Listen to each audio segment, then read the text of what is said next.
Hey, Tony Gaskins here. Hey, popping in, want to talk to you today about why men like control. Now, this is something that I see a lot, and a lot of times people don't really, you know, understand it. And to be honest with you, I don't fully understand it either. But, when I do these topics, I'm kind of just talking to you off the top of the dome, and we working through this together. We flowing through it together because if I had some note cards, I'd be stumbling and trying to teach a lesson and it just wouldn't work out. But see, this is what you got to realize is men, until a man, when I say men, I'm talking about every man until he matures into a grown man, until he develops emotional intelligence and he matures and he grows. Now, it took me a long time. I probably was even married for several years before I grew to that point, before I had that revelation and that opening in my mind to understand that control is not necessary. And I remember reading a quote and it said, "Your strength is in your gentleness."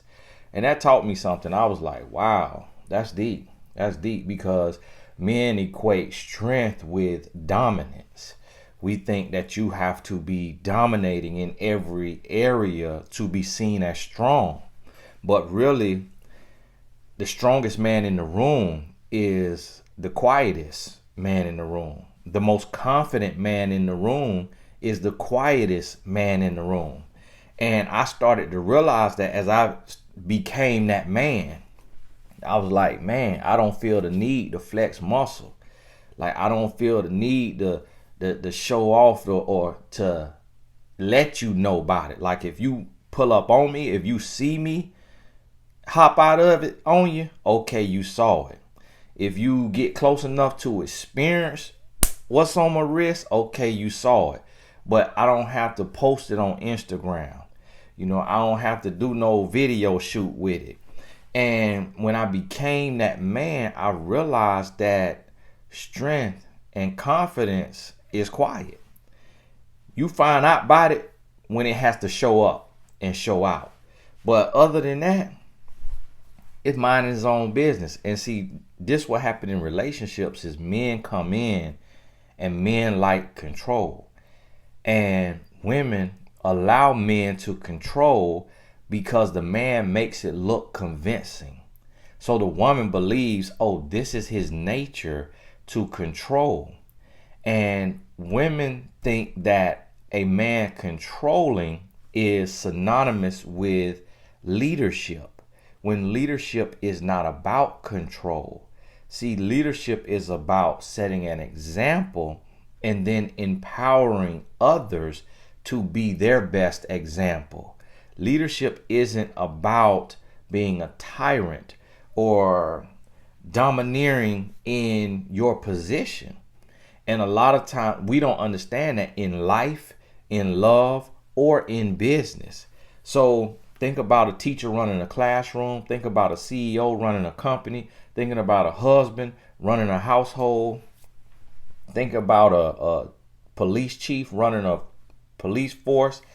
In every area, think about leadership and realize what is toxic leadership and what does that toxic leadership look like. What you're going to see is that toxic leadership looks like someone dominating and controlling. And see, for men, on average, until a man grows, what it is men operate from fear and men operate from insecurity. So it's a lot of things that affect a man, okay? And when he looked down between them legs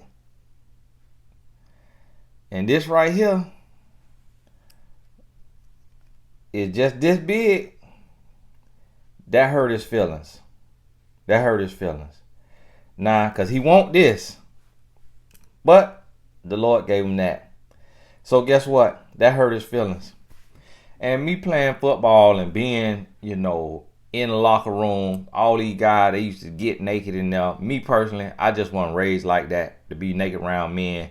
I'm like, look, I know we on the same team. I'm changing my clothes in the bathroom, bro. I'm not finna be butt bunky in here in front of y'all men, because I don't know which one of y'all like what. So I just, hey, and a lot of men get comfortable with that. Me, I just never got comfortable with that. And it just was some stuff in there. I just, oh my God, bro, can you?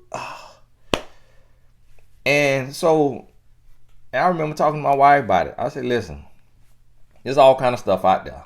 All right, now it's some come in there. They around here walking around here swinging that thing, and then some come in there. Get me? And so I start to look, and I'm like, okay, it's something going on with a man when he insecure. It's some reason. Now, for me, I'll tell you mine personally. Mine was, I was what guys would call, my homeboy would call me pretty, right? Pretty Tony, Pretty Ricky. That's what they used to call me. And one guy, he was like, boy, if Tony had long hair, he'll look like a girl. And that's, I had a baby face. And I was the only black guy with hazel eyes. So you around a bunch of black people, and everybody got dark brown eyes. And then here I'm Mills walking there, eyes glowing in the dark. I just felt like just soft as cotton candy, because I look soft. I remember a woman, a lady, a girl, we was young. She was like, I seen your picture on Facebook. I'm going to tell you the truth. I thought you were gay. I was like, what? What made you think that? Well, look at your eyes. I'm like, so that mean that because I was born this way, that I had to be born that way? Now, I know they say they born that way, but I was born this way. And so for me, that made me, I was quiet, I was reserved. And every now and then, it'll make somebody want to try me. I remember one of my homeboys, he wanted to try me. I got tried 2 times by guys that, when I looked at them, I said, yeah. In my eye, he looked like this right here. See, this a bow. They're from a zoo. I'm on the board of the zoo. And so, he looked like that right there. It just, sometimes you see a guy and you like, he looked like he grew up barefoot. And you just do not want to tangle up with no man who looked like he grew up walking everywhere barefoot. And like, he looked like his mama worked 3 jobs and he had to cook his own food at like 4. It's like life just teach him a different kind of lesson. Like, bro, I really don't want to smoke. All right. And I remember a guy, I got into it. So I had this homeboy. And he was, just ignorant. He was just ignorant. He was always starting stuff. He was just crazy. My daddy told me, he was like, boy, you got to watch out for that boy there. He gonna be a handful in your life. He went and told his cousin. Yeah, Tony said your mama gay. Yeah, Tony was talking about your mama. So the guy had got mad with me. So he went and told his cousin, who was younger than me, but built like this right here. You hear me? And so the cousin believed it. And now see, the cousin, he wanted to be mad at me. And this is why he wanted to be mad at me. He wanted to be mad at me because my daddy drove a Lexus. We lived across the street. So it was a street, not like a highway. It was a street that you could cross, but it was a street that separated the black neighborhood and the white neighborhood. So my house was on the white side of the street. They lived in the Section 8, right across the street, but it was Section 8 apartments. So it was a lot of people over there that wanted to be mad at me. And I'm like, bro, it ain't my fault that my daddy decided to stay with my mama, because everybody else, daddy had left. So it was like guys was getting oh, you got a daddy. Oh, you got a daddy. And they would want to fight. Thank you all that. Daddy drive a Lexus. It's just cause my daddy, he was outside his budget. But he just liked the finer things of life. We was not rich. He probably made 35,000 a year. But, he worked hard. He changed power lines. He did the power lines. And so the guy came up. Yeah, I heard you talking about my mama. Everybody circle around us. He come up. He pushed me. He pushed me in the chest. When I tell you my nipple of my chest touched my spine, it's like my chest went in and turned inside out and clapped with my spine. And my neck did like this. Like when somebody push you so hard, your whole neck is like go gadget neck. I was like, I had my book bag on.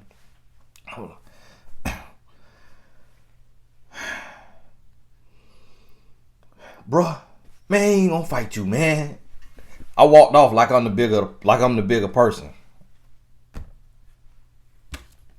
I looked at that man and seen this here. I said, look, listen, boy, your mama do not be home. You raise yourself. I already know you fight like a man. I'm finna go. So that happened to me 2 times in my life. So guess what? Because I walked away from those 2 fights. Because see, me, I'm analytical. I don't fight a fight that I don't feel like I can win. You hear what I'm saying? Nah. When I hit the one boy in the mouth, he was Caucasian. All right. So, and he had pushed me the same way. And he was a little smaller than me. Oh, I can win this. Then another, fight I got into, he was a little skinny. We were the same height, same age, but he just was a little skinnier than me. Oh, yeah, I can win this. Seen one of these? All right. Got to go. I'm the bigger person on that. So guess what that did? It made me feel like a punk. It made me feel like I was bullied. And see, this is what a lot of men not going to tell you. Most men not going to tell you this. But that's why men like control. Because it's one of a few reasons. This here was supposed to be this. And it's this. Y'all know what I'm talking about now. Swinging. All right. Third leg. Meat leg. We call it meat leg. All right. Other one. He got bullied in the real sense. I didn't get bullied because I was a star athlete. So I was the best running back on the football team. I was the best point guard on the basketball team. So I didn't get bullied. But just me walking away from them 2 fights in my life. One of them, it was kind of the guy was kind of playing with my homeboy, man, who used to box anyways. And every time I catch him in the stomach, he'll lose his breath. So I knew I really could have got him, but I didn't really want to fight him because that was my homeboy. And I knew he just played too much. And I knew that he was playing too much. And I got mad. And then he was like, all right, let's fight. But see, me, I'm not the type of person to fight you and then be cool with you tomorrow. Now, if I fight you, we ain't talking no more again in life. You see what I'm saying? So I walked away from that one. Now the other one, I really ain't want to fight because I'm like, listen, I really don't know what's going to happen fighting this old grizzly bear. And then 2, this ain't even a real fight because this man over here lying. This man done lied to you and told you that I said that about your mama. Man, I don't even know your mama. I ain't saying about your mama. This man just mad with me. So this guy over here who told a lie, I whooped his behind. And he was bigger than me, but he just was clumsy. So I knew I could get him. So we was at the basketball court. Something popped off. Whooped it behind. Because you lying. And you got the grizzly bear want to fight me. But, me and the dude, he grew up. We played in a charity basketball game. We talked about that. I said, yeah, man, I had to tell my son about that time you pushed me, man, and I walked off. He said, bruh, you know what, man, I feel so bad about that, bruh, because I've been meaning to apologize to you my whole life, man. I've been apologize. I don't know what was wrong. That ain't even me, man. I ain't even like that. And he's a really good guy, doing good. They got a good job, married. But again, let me tie this in for you now. Listen, he wanted to fight me over something that his lying cousin told him. He know his cousin a lie. He know his cousin a mess. But guess what? He had pain in his life too. Because his house, his family situation wasn't the best. His living circumstances wasn't the best. They was in the struggle, in little old apartments. That's going to mess a person up. And then you see this guy who looked just like you, but he lived in a house, a 3-bedroom house, and across the street in his own house with a big front yard that could play a whole football game in the front yard, and a whole driveway with the basketball goal that could play a whole basketball game in the driveway. You know, that was my house. It wasn't nothing but like a 1,200 square foot house, but we had a big little yard and we had a driveway where I could play, and I had a basketball hoop. So it looked like I was privileged if you living in a quadruplex apartment that's like 4 apartments connected, and the apartment probably 700 square feet. You know what I mean? If that. So it was anger already in his heart that he couldn't articulate as a young man, but as an adult he could look back and say that wasn't even worth that. But see, that's what men go through. You need me, baby? Oh, okay. That's what men go through. So you got to realize and understand that. I got to get going because these people laying my flows still, and so they're going to be bamming and all that. I got to go. So this is what you need to understand. A man controls because he's fearful or he's insecure. And so when he's fearful and he's insecure, that's what has him acting that way. That's why he's acting out like that. So what you have to realize is that you can't shrink to a man wanting to control. Man want to tell you, hey, don't wear them short. Hey, you better not have them short. Hey, you can't hang with her. You got to be able to recognize that the first time it come out, first time that control come out his mouth, you got to recognize it. And you got to say, listen, don't talk to me like that. Don't talk to me like that. Don't try me like that. You got to be able to call it out right there. Boom. Right out. Because this is fear. Now see, this is what happens. When you play with it, you feed it. You feed it, you fueling it when you play with it.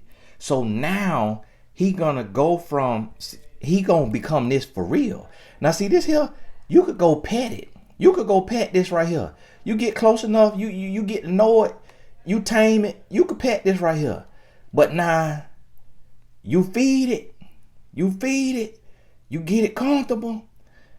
You let it feel like it's the boss, it'll rip you to shreds. That's the same thing with a man.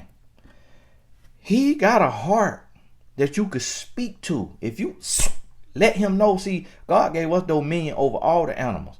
That's why you see these animals, that's why these pictures is on a zoo card. These animals live in a zoo.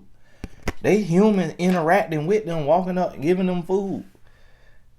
God gave us dominion over all the animals. So guess what? Same thing in relationship. God put us our DNA to where a woman can speak and it could penetrate the heart of a man. But if you don't know that and you fear that man and you let him build confidence off of controlling you, now you give him this false sense of confidence. Now he feel like he dominates you. Now he feel like he owns you. Now he feel like you his. So guess what? He will go as far as to take a life to prove that he really that man. That's why we see this violence in the street, because they going out there and they faking and they perpetrating. But when you get out there, you got to go all the way. But really, them same dope boys, them same gangsters is soft-hearted. They cry at night. They mad. They sad that they daddy left them. They sad that they parents divorced. They sad that they mama on drugs. They sad that they daddy on drugs. They sad that they was touched as a little boy by their uncle or their auntie, their grandma, their granddaddy, by the man next door was touching them as a little boy. They sad, they hurting. But when they get out there in them streets, they got to uphold that image of control and dominance. So now they got to lay that hammer. So now it's a lot of lives being lost. But this man is doing that. He taking lives out of fear. He taking lives out of insecurity. He taking lives out of his own internal pain. So when you dealing with a man, what you got to realize is you dealing with a boy in the body of a man. You dealing with unresolved childhood issues. So when I was a controlling, toxic man, when I was that man, I still was hurting from being punked. Them 2 times.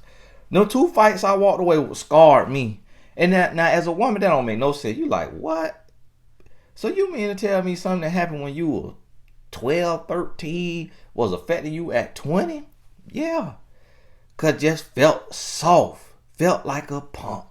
You see what I mean? And so each man, it could be, see, I had my mom and dad in the home. That I had no insecurities there. That caused no pain there. You know, the Lord good to me. Lord good to me. I had plenty of women, no insecurities there. Plenty more women than I could count. I had to give away women. You hear what I'm saying? So I had no insecurities there. That's actually where I got my clout. You know, dudes, that's where they respected me at because of the amount of women I was able to get. That talk game, all right? Writing them poems. And so, but what I felt weak in is I was never that guy who just gonna knuckle up with somebody that really got hands, who hands all the way up to date, they're gonna knuckle up and go for broke. I was not that guy. Hey, you know what, bro? Man, we don't even need to be fighting, man. My mama know your mama, man. Bro, we better than this. I was scared. I'm like, man, you not finna hit me. I'm like, bro, I already got this childhood acne. You not finna pop one of these bumps with that hard fist.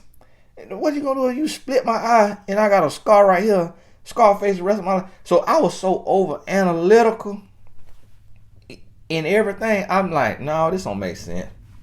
But if I see I can get you, And so guess what? That produced something. So what you have to realize when you meet this man, you got to look at his life. You got to listen to the way he talk.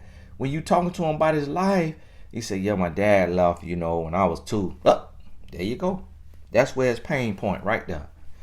Yeah, I always was quiet and shy person, like guys will try to bully me. He talking. You're his therapist right now. He talking. He telling you where you about to be dealing with pain from. He letting you know, but you ignore you. Oh, that is, you're such a man. That you weren't bullied. You just walked away because you're smart. You're a bigger man, and you've always been that man since you were a little boy. And that's what I can see in you. And so you want to calm him and get him confident. No, you need to make sure he done address that issue. Because when it come up as control, boop, that's when you got an issue. Hey, this is my week of short video, but I'm liking these short videos now because them long videos have my throat hurt. So listen to me right here. This is what I want you to walk away with. Don't ever let a man tell you what to wear. Don't ever let a man tell you where you can and can't go. Don't ever let a man tell you who you can and can't be friends with. Don't ever let a man tell you who you can and can't talk to on the phone from your family. Don't ever let a man tell you what friends and family you got to cut off. Don't ever let a man tell you he could do something but you can't do the same thing. Don't ever let a man tell you you got to pay the mortgage and the rent and he just gonna take care of the lights and the water. Don't ever let a man tell you you got to work and he ain't got to work because he pursuing his dream and his dream gonna make y'all $1 million.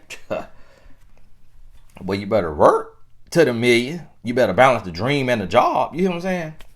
Don't ever let a man control you, because a man who wants control is a grown boy. You literally dealing with a broken boy in the body of a man. And you got to see that and you got to call it out.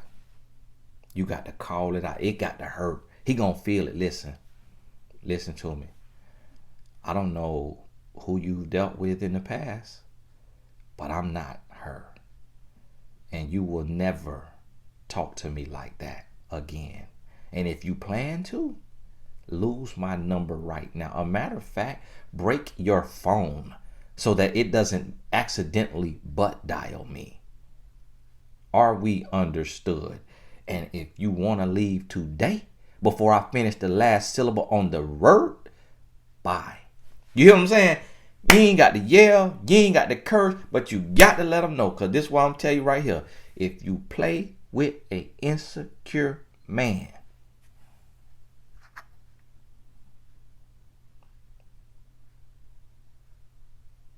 you know, you're going to get laid down.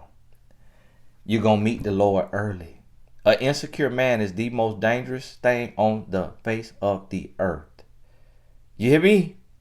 You cannot play with an insecure, broken, hurting, wanna-be controlling man. You're going to meet the Lord. You will be knocking on the gates of heaven. Lord, I know I'm just 36. Woo, but I'm here. That is real. You hear what I'm telling you? That is real.